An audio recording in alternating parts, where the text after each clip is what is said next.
바울이 백부장에게 백성에게 말하기를 허락하라 이렇게 부탁했고 허락받아서 복음을 전한 장면을 우리 조 집사님이 잘 읽어 주셨습니다.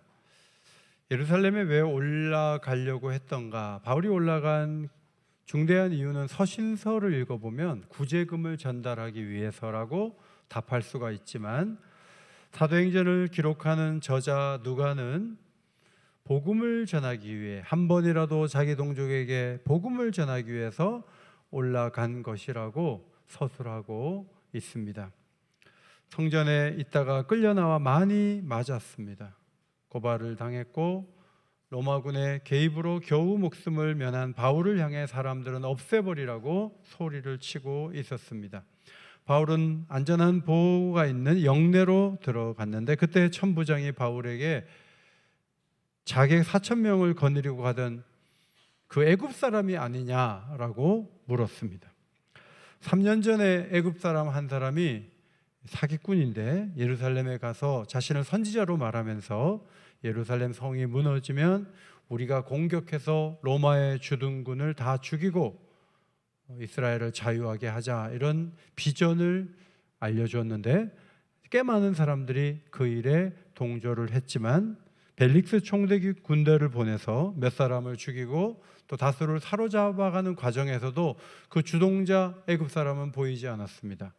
그런데 어느 날 갑자기 바울이 막 매를 맞고 죽여야 된다고 하는 소리를 들으면서 천부장은 그 애굽 사기꾼이 나타나서 사람들이 분풀이를 하고 있구나, 그렇게 생각을 했던 것이죠.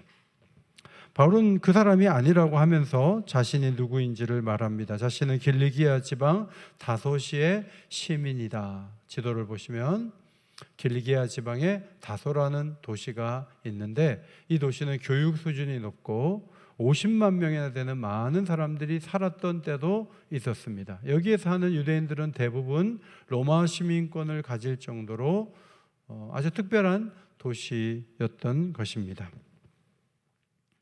천부장은 바울의 요청을 따라 허락했습니다. 얘기해보라고 하는 거죠. 층계의 꼭대기에서 쇠사슬에 묶여서 그는 자기가 하는 얘기를 꺼냈는데, 그림으로 보자면 이런 그림이 아닐까 싶습니다.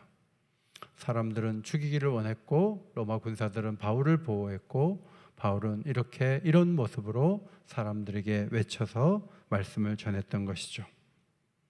우리는 사도행전을 읽어 내려가면서 9장에서 있었던 그 일을 거의 그대로 그 정도의 분량을 가지고 오늘 22장에 기록되어 있는 것을 보지 않습니까? 예수를 만난 사건이 9장에 기록되어 있고 22장에 폭도들 앞에서 자신을 소개하고 예수님을 증거하는 사건이 여기서 끝나지 않고 26장에 가면 아그리파 왕 앞에서 또 예수를 만난 그 현장, 다메섹 현장을 또 얘기해요. 근데 분량이 적지 않고요, 꽤 긴 문장으로 이렇게 3번 서술해요. 출판사에서 좀 분량을 많이 해서 책값을 높이려고 반복되는 얘기를 썼다면 이해가 되겠지만, 누가복음이나 사도행전은 그런 차원에서 쓴 글이 전혀 아니기 때문에 왜 저자 누가가 3번이나 동일한 일을 비슷한 분량으로 썼느냐 하는 것은 성경을 읽을 때 우리 안에 일어나는 고민이죠. 질문이죠. 여러 책들을 보면서 제가 얻은 결론은 그거예요. 누가라는 저자가 어느 정도 아는 것으로 만족하지 않고 사도행전을 읽을 때 바울이 어떻게 해서 예수님을 만났고 어떻게 해서 사도가 됐는지를 아주 외우도록 만들고자 하는 어떤 생각을 가지고 이렇게 3번이나 동일한 얘기를 써내려갔다, 그렇게 볼 수가 있겠습니다. 바울이 입을 열었습니다. 형제들이여, 아버지들이여, 이것을 줄여서 부형들아 했지만 헬라어에는 형제들이여, 아버지들이여 이렇게 얘기를 했는데, 그 시작하는 이 호칭은 스데반이 복음을 전할 때도 죽기 전에 이런 식으로 말씀을 전하기 시작했죠. 바울은 몸도 상하고 마음도 상했겠지만 감정의 동요가 전혀 없이 폭력을 행한 것에 대한 얘기가 아니라 자기가 만난 예수님을 차분하게 히브리 말로 전하게 되었는데 사람들은 조용히 듣게 되었습니다. 바울은 유대인으로서 길리기아 다소에서 태어났고 그곳에 힐렐 학교에 저명한 교사 가말리엘 문화에서 율법의 엄한 교훈을 받았다고 말했습니다. 그는 하나님께 아주 열심히 있었는데 믿는 자들을 박해해서 남녀를 결박해서 옥에 집어넣는 일을 했다고 얘기를 했습니다. 지금 눈앞에 있는 사람들이 조금 전에 때렸던 사람들이거든요. 저도 옛날에 폭력적이었습니다 라고 얘기를 하고 있는 거예요. 그는 자신의 과거사를 언급했죠. 예수 믿기 전에 얘기를 하는 거예요. 여러분, 복음을 전할 때 여러분으로부터 출발하는 게 효과적인 것을 기억하셔야 돼요. 성경을 많이 외워가지고 요한복음 3장 16절은 이렇고 로마서 5장 8절에 우리가 아직 죄인 되었을 때 얘기하면서 아브라함을 부르실 때 창세기 12장 1절로 3절에 보면 이렇게 얘기하면서 하나님 말씀을 막 앵무새같이 우리가 말한다고 해서 사람들이 그 말씀에 무릎을 꿇지는 않아요. 오히려 주목을 받을 수 있도록 우리로부터 이야기를 시작할 수 있다는 가능성을 바울에게서 우리는 배우게 됩니다. 우리도 복음을 전할 때 어디부터 시작해야 되죠? 예수를 믿지 않았을 때 예수가 없었던 우리의 모습에서 시작하는 것이 좋습니다. 예수 믿기 전은 대부분 비슷해요. 일단 교회에 대한 거부감이 있고 하나님이 없다는 생각 때문에 때로는 폭력적이고 때로는 비도덕적인 모습으로 우리는 살면서도 우리가 옳다고 생각하고 자기 의의를 따라 열심히 사는 부분에서는 예수 믿기 전 모습이 대부분 대동소이한 것이죠. 바울은 자기의 얘기를 막 들려주면서 마치 그 이야기가 거울이 되는 것처럼 그들 앞에 세워서 폭도들이 자기 자신의 모습을 볼 수 있도록 해주는 방식으로 전도하고 있었습니다. 그는 이전에 대제사장과 장로들의 공문을 받아가지고 다메섹으로 갔다고 말했습니다. 그리고 예수 믿는 사람들이 수리아 지역에 피신해 있었는데 다메섹 지역에 예수 믿는 사람들을 끌어가지고 예루살렘에 잡아와서 옥에 가두려고 했던 그런 일을 위해서 다메섹으로 가고 있었다고 얘기했습니다. 구타했던, 조금 전에 바울을 막 때렸던 사람들이 듣기에는요, 이게 엄청난 사람이 눈앞에 있는 거예요. 여러분, 군에 갔다 온 사람 3-4명이 막 얘기를 나누고 있는데 한 사람이 얘기를 끼어드는 거예요.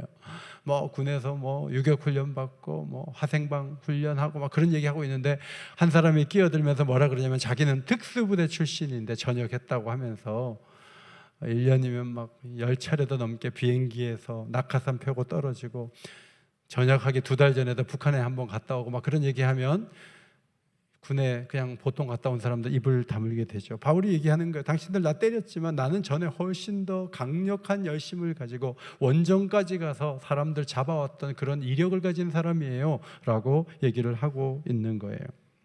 그런데 바울은 그 다메섹으로 가는 아주 나쁜 의도를 가지고 폭력을 행사하려고 가고 있는 중에 정말 자기가 미워하고 문제의 원흉이 되었다고 생각하던 바로 그 예수가 자기에게 나타난 거예요. 빛과 함께 나타났다는 얘기를 하고 있습니다. 여러분, 신앙이라고 하는 것은 내가 찾아서 골라가지고 선택해서 불교로 갈까 기독교로 갈까 해서 내가 선택해서 예수를 믿은 게 아니에요. 기독교 신앙의 본질은 하나님이 찾아오셔서 계시하시고 하나님이 말씀하여 주심으로 내가 하나님을 만났고 하나님을 떠날 수 없는 자리에 서게 됐고 하나님을 아버지라 부를 수 있도록 첫 번째 시동을 걸고 문을 열어주신 분이 하나님이라는 것이 중요해요. 우리 가운데 아무도 우리의 실력과 지성과 우리의 선택으로 하나님을 찾은 사람은 아무도 없어요. 주님이 찾아오셔서 우리에게 금보다 귀한 믿음을 주신 줄 믿습니다. 역시 우리가 받은 축복이죠. 다메섹에 가까이 가던 중에 정오쯤 되던 시각 호련히 하늘로부터 큰 빛이 비춰졌다는 거예요. 여러분, 정오인데 어두워요. 그리고 빛이 비춰져요. 여러분, 이 3가지 단어가 들어갈 때는 이사야서에서는 저주와 관련된 얘기가 나오죠. 이사야 59장 10절 말씀이에요. 앞에 보고 읽겠습니다. 시작. 우리가 맹인같이 담을 더듬으며 눈 없는 자같이 두루 더듬으며 낮에도 황혼때같이 넘어지는 우리는 어두운 데 처하여 죽은 자 같아. 지금 여러분의 음성을 들을 때 어젯밤에 온도가 30도였다는 것을 알 수가 있어요. 매우 지친 모습으로 더듬으면서 읽으시는 것을 볼 수가 있어요. 여러분, 이 표현은요, 굉장히 어두운 시대를 얘기하는 거예요. 바울은 잠시 빛을 보고 앞을 보지 못했어요. 사가랴가 불신앙으로 나왔을 때 세례 요한을 낳기까지 말을 하지 못했던 것처럼 바울도 빛을 보고 나서 앞을 보지 못하는 시간을 갖게 되었습니다. 빌립보 3장 6절에 열심으로는 교회를 박해하고 율법의 의로는 흠이 없던 자신의 이야기를 빌립보 교인들에게 했죠. 곁에서 보기에는 대단히 흠없이 열심히 뭔가를 하던 사람이었지만 그의 삶 속에는 어두움으로 가득했습니다. 그래서 예수님은 빛으로 나타났을 때 그는 땅에 엎드러졌어요. 음성이 들려왔습니다. 사울아, 사울아, 네가 왜 나를 박해하느냐. 사울은 히브리 이름이에요. 하나님께 구해서 받은 자, 이런 의미를 갖고 있어요. 바울은 로마식 이름이에요. 이 말의 의미는 작다, 겸손하다, 그런 의미예요. 동일인의 이름이죠. 사울아, 사울아 불렀을 때 주님 누구십니까? 나는 네가 박해하는 나사렛 예수다 라고 예수님이 대답하셨습니다. 함께하던 이들은 빛은 봤어요. 근데 음성이 들린 것은 바울밖에 없었다. 아주 특별한 경험 속에 부름을 받았고 예수를 만났다고 얘기하죠. 빛 가운데 나타나신 예수님의 대화가 계속 이어집니다. 제가 무엇을 할까요? 일어나 다메섹으로 들어가면 네가 할 일을 이룰 사람이 있을 것이다 라고 주님이 말씀하셨습니다. 그는 앞을 볼 수가 없어서 다메섹으로 사람들의 손에 붙잡혀서 안으로 들어가게 되었습니다. 그곳에서 경건한 유대인 아나니아를 만났습니다. 아나니아는 바울을 보자마자 형제 사울아 다시 보라 이렇게 말할 때 즉시 눈이 열렸고 앞을 볼 수가 있었습니다. 그가 말합니다. 조상의 하나님이 너를 택하여 그분의 뜻을 알게 하시고 그 의인 예수를 보게 하시고 그 입에서 나오는 음성을 듣게 하셨으니 너에게 주는 사명이 이것이다. 15절에 기록되어 있습니다. 같이 한번 어젯밤에 잘 잔 사람처럼 큰 소리를 읽겠습니다. 시작. 내가 그를 위하여 모든 사람 앞에서 내가 보고 들은 것에 증인이 되리라. 너 지금 보고 들은 거, 넌 증인이 되는 거야. 네가 예수님이 십자가에 죽고 3일 만에 부활한 그런 것을 앵무새와 같이 말하는 것만이 아니라 너는 보고 들은 것, 지금 여기서 나 만난 거 앞으로 돌아다니면서 증인 노릇해야 돼. 확실히 예수님은 살았고 나를 찾아왔다고 얘기해 라고 아나니아를 통해서 주님이 말씀해 주신 거예요. 아나니아가 또 말해요. 일어나 주 예수의 이름을 불러 세례를 받고 너의 죄를 씻으라. 그래서 세례받고 그리스도인이 되었고 이방인을 위한 사도가 되었습니다. 바울은 또 이야기를 이어갑니다. 오늘 읽지는 않았지만 17절 이하의 말씀이에요. 성전에 올라가서 주의 음성을 들었다는 거예요. 이사야가 성전에 가서 환상을 보고 음성을 들었던 적이 있는데 자기도 성전에서 주의 음성을 들었다고 얘기했어요. 사람들은 성전을 비방하는 자라고 막 때리면서 얘기한 적이 있는데 성전을 비방하기는커녕 선지자처럼 성전에서 주의 음성을 들었다는 거죠. 내용은 좋지 않아요. 예루살렘을 떠나라. 너의 증언을 듣지 않을 것이다. 그래서 자기가 주님께 얘기를 했대요. 아니요, 주님. 저는 예루살렘을 보고만 할 수 있는 적격자예요. 저는 믿는 사람들을 가두고 회당에서 사람들을 때리고 스데반에 피를 흘릴 때 저는 곁에 서서 찬송하고 옷을 찢겼던 이력을 가진 자예요. 저만큼 율법에 열심히 있는 사람들을 전도하기에 좋은 사람이 있을까요? 라고 그런 식으로 얘기를 했어요. 그때 주님이 이렇게 말씀하셨어요. 떠나가라. 내가 너를 멀리 이방인에게로 보내리라. 자기가 보기에는 자기가 예루살렘에서 복음 전하기에 최고인 것 같은데 주님은 아니라는 거예요. 가라는 거예요. 여러분 이 얘기를 왜 합니까? 이방인에게로 가라 그러면 거기 가서 하지 왜 이 동네 와가지고 전도하면서 자기를 이방인에게 보냈다는 얘기를 못하러 합니까? 좀 말에 어폐가 있지 않아요? 그러나 바울이 얘기하는 건 이거예요. 예수님을 만났을 때 예수님이 적절하게 나타나셔서 자기 인생길에 가장 중요한 때에 길을 열어주시고 방향을 잡아주시는 분으로 나와 함께 하셨다. 그것도 성전에서 나와 함께 하셨다는 얘기를 전해주면서 자신이 이곳에 올라온 것은 주님의 말을 거스르려고 올라온 것이 아니라 하나님의 인도하심 속에 이곳에 올라왔다는 것을 또 반증하고 있는 것이죠.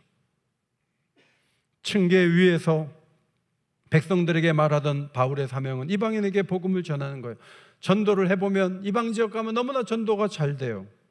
그런데 왜 예루살렘에 올라와서 매를 맞고 그렇게 욱신거리는 몸 가운데 그는 예수를 증언할까요? 왜 그는 천부장의 허락을 받아서 군중에게 또 증언을 할까요? 사람들 듣지도 않는데 왜 이렇게 할까요? 바울의 이런 태도 속에 우리가 놓치지 말아야 될 두 가지 태도가 있어요. 첫 번째, 자기 동족에 대한 끊어지지 않는 사랑이에요. 한번 같이 읽겠습니다. 시작. 자기 동족에 대한 끊어지지 않는 사랑. 바울은 몇 주 전에 로마서를 기록했습니다. 고린도에 있을 때 로마서를 기록할 때 유대인에게는 양자됨과 율법과 언약과 예배가 있다. 그런데 그들에게 특별한 게 뭐냐면 그리스도가 그들에게서 낫다라고 썼어요. 그런데 그리스도가 나가지고 십자가에 죽고 부활하시고 교회가 세워지는데 유대인들은 여전히 마음을 닫고 있어요. 바울은 그 생각만 하면 너무 속상하고 가슴에 고통이 밀려오고 있는 거예요. 그래서 로마서를 쓸 때 이렇게 적었어요. 나의 형제 곧 고륙의 친척을 위하여 내 자신이 저주를 받아 그리스도에게서 끊어질지라도 내 동족이 구원받기를 나는 원한다는 거예요. 그는 사랑의 사람이었어요. 지금도 자기를 때리고 미워하는 눈으로 쳐다보고 있는 그 사람을 향해서 그래도 자기가 만난 예수를 전한 것은 내 동족에게 복음을 전해야 된다는 열정이 그에게 있었기 때문이죠. 예수께서 예루살렘에서 나가라. 그들은 너의 증언을 듣지 않는다. 세월이 흘렀어요. 여전히 말씀을 듣지 않아요. 오히려 폭행에 시달려요. 그럼에도 불구하고 거기 올라가서 그는 복음을 말해요. 왜? 그들을 사랑했기 때문이에요.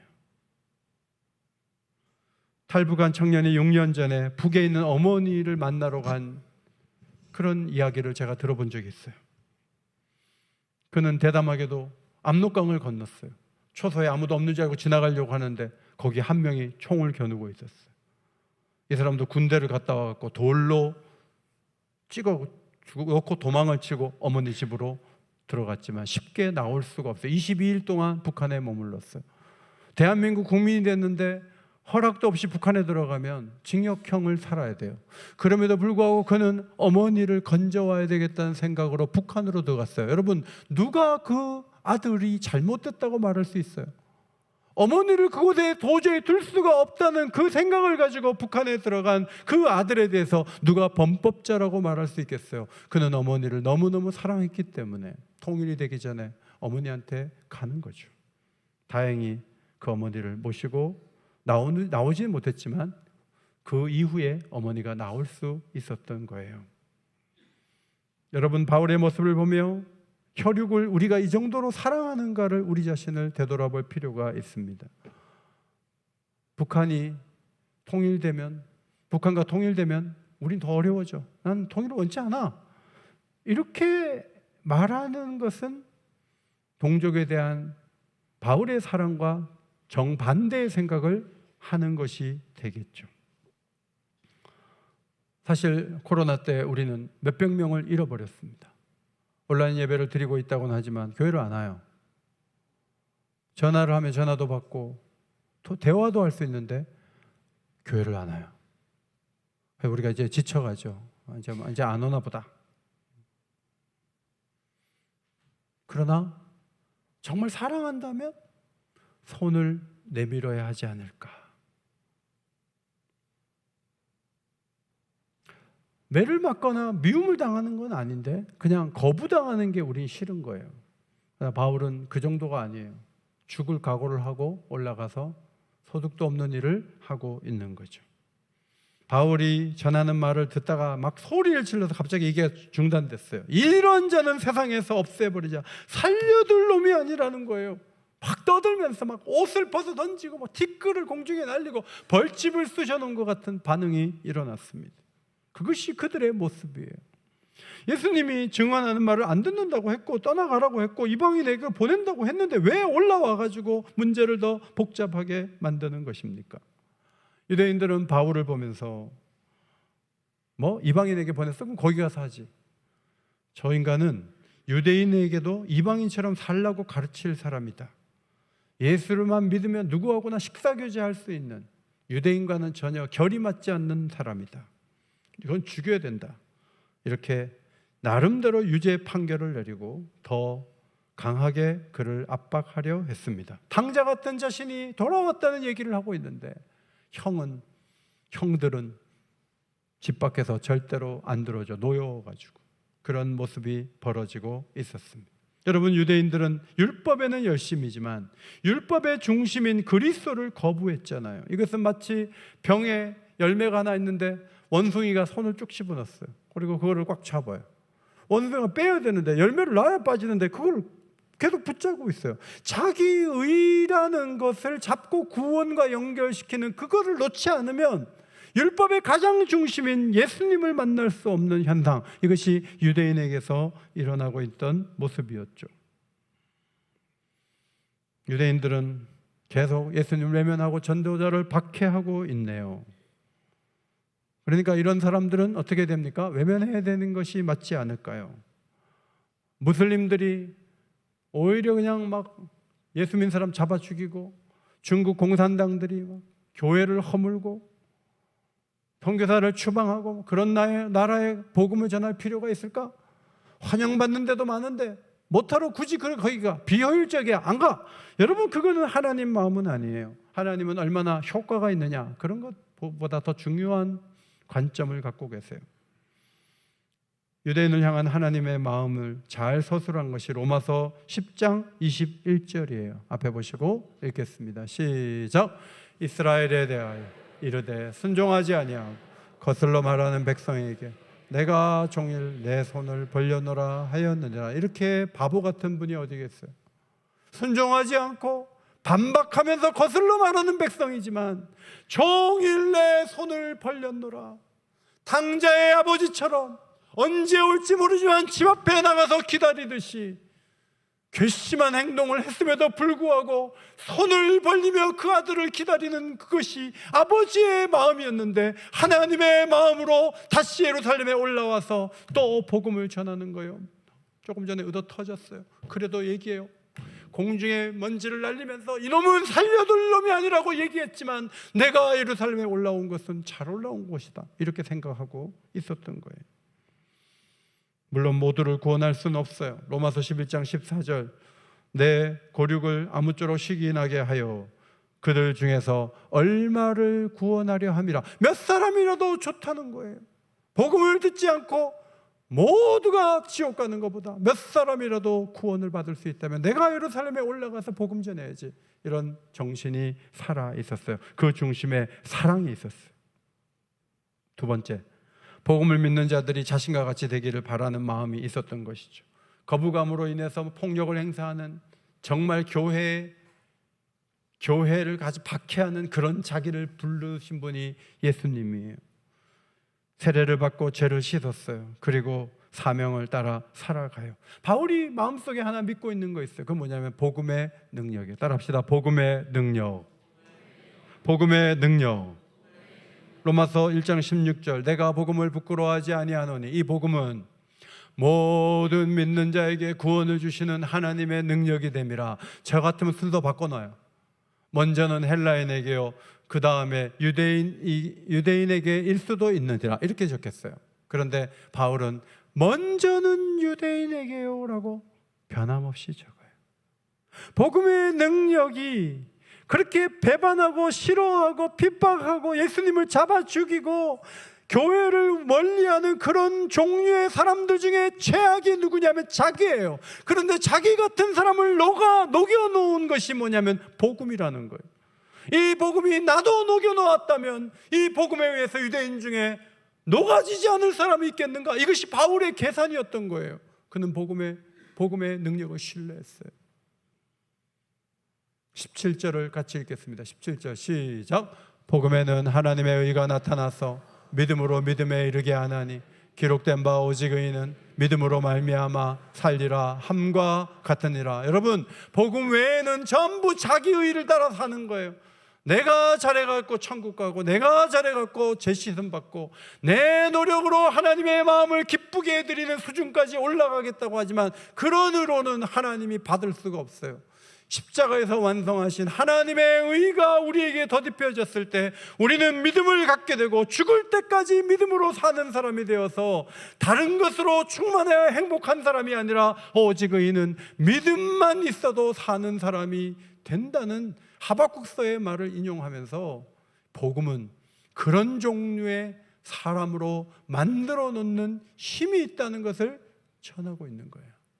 그 중심에 자기가 있는 거죠. 여러분 보시기에 저 사람 예수 믿겠어? 전도하지 말아야지? 이렇게 생각하는 분이 계신가요? 그거는 복음의 능력을 제한하는 거예요. 바울은요, 세계 사람들을 다 세워놓고 저 가운데 가장 전도하기 어렵고 가장 악질적이고 가장 곤란한 사람 한 명 뽑아내라고 하면 나를 뽑을 거야 아마. 그 말이 바로 디모데전서 1장 15절이죠. 죄인 중에 내가 괴선이라. 이 말이 그 말이에요. 가장 악질적인 사람이 자기인데 자기를 불렀다는 거예요. 자기를 와서 만나주시고 믿음을 갖게 하셨다는 거예요. 16절 후에 주를 믿어 영생 얻는 자들에게 본이 되게 하려 하심이라. 구원받는 사람 중에 최악의 사람이 최선의 사람이 된 케이스가 자기라는 거예요. 나도 구원받았으니까 나를 몇 대 때린 사람 구원받지 못하겠는가? 받을 수 있다는 거예요. 그런 입장에서 그는 접근하고 있습니다. 바울은 과거를 볼 때는 송구스럽고 죄스럽고 죄인 중에 괴수지만 현재 자기를 보고 미래를 볼 때는 굉장히 희망적이고 굉장히 높은 평가가 나온다는 사실을 마음속에 갖고 있었습니다. 이제 아그리빠 왕에게 전한 말씀도 우리가 또 보게 되겠지만 아그리빠 왕에게 이런 말을 했어요. 바울이 이르되 말이 적으나 많나 네가 적은 말로 나를 그리스도인이 되게 하는도다. 이 말을 듣고 이렇게 얘기한 거예요. 말이 적으나 많으나 당신뿐만 아니라 오늘 내 말을 듣는 모든 사람도 다 이렇게 결박된 것 외에는 나와 같이 되기를 하나님께 원하나이다. 이것이 바울의 자기의 속에는 행복의 모습을 고백한 내용이에요. 다 나와 같이 되기를 원하나이다. 병원에 갔는데 연세가 80인 분이 병원에 갔는데 의사 선생님이 아버님 뼈는 40대예요. 혈관은 50대예요. 아버님 뭘 드신 거예요? 그 얘기를 듣고 와가지고 사람들한테 막 얘기하는 거예요. 이것도 먹고 운동은 이렇게 하고 나처럼 해라. 30년은 젊게 사는 비결이 여기 있다 하면서 막 행복하게 얘기하면 사람들이 이렇게 부러운 눈으로 보는 거예요. 야, 저 노인 대단하다. 40대 통뼈를 갖고 있대. 이러면서 나도 저분이 먹는 거 먹고 저분이 하는 대로 해서 나도 건강해져야지. 그 사람이 우리의 부러움의 대상이죠. 애들을 첫째는 어디 가고 둘째는 어디 가고 셋째는 어디 취업이 되고 넷째는 어떻게 돈을 벌어와서 한 달에 용돈이 얼마가 들어오고 노인정에서 그런 말해서 미움을 받으면서도 사람들이 그냥 너무너무 부러워하는 거예요. 어떻게 자식 농사를 잘 져갖고 그렇게 사냐고. 그는 누가 물어보지도 않았는데도 불구하고 자식 얘기를 꺼내면서 막 구구절절히 사람들의 부러움이 대상이 돼요. 어떤 사람은 연금을 10개를 부어놔가지고 여기저기서 나오는 돈을 다 합하면 막 1,000만 원이 넘어요. 그래가지고 그 돈을 쓰느라고 막 이리저리 다니면서 자랑을 하는데 그 노인이 연금 준비가 안 된 사람은 부러울 수밖에 없어요. 트럼프 대통령은 재산이 50조라고 그러는데 그 대통령이 지금 원하는 게 뭐냐면 노벨상 받는 거예요. 그래서 우크라이나하고 러시아하고 화평하게 만든 다음에 스웨덴으로 날아가서 노벨상 받으면 사람들이 미국 대통령이라 쳐줬는데 노벨상까지 받으면 얼마나 더 높이겠어요.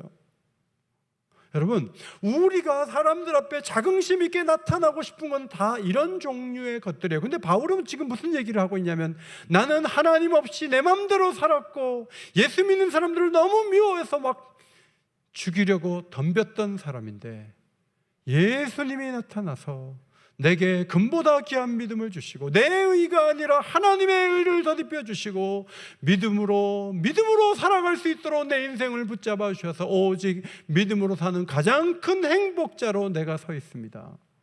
이 얘기를 하는 거예요. 저는 이 말씀을 보면서 바울이 만난 예수, 우리가 만난 예수인데, 주님이 우리를 찾아오셔서 우리를 높이신 그 위치에 바울도 높여주신 것이고 우리도 높아져 있는데, 바울은 진정한 행복자로 서 있는데 우리 스스로는 행복하다고 해석하고 있는가 묻지 않을 수 없어요. 성도 여러분, 복음의 능력이 이루어낸 성과는 우리의 상상보다 크다는 것을 믿으시기 바랍니다. 성가대에서는 아멘이 거의 나오지 않았습니다. 큰 소리로 찬양했을 때처럼 아멘 해야죠. 복음이 이루어낸 변화는 우리가 아무리 쌓아도 올릴 수 있는 성과보다 훨씬 더 강력하고 크다는 것을 믿으시기 바랍니다.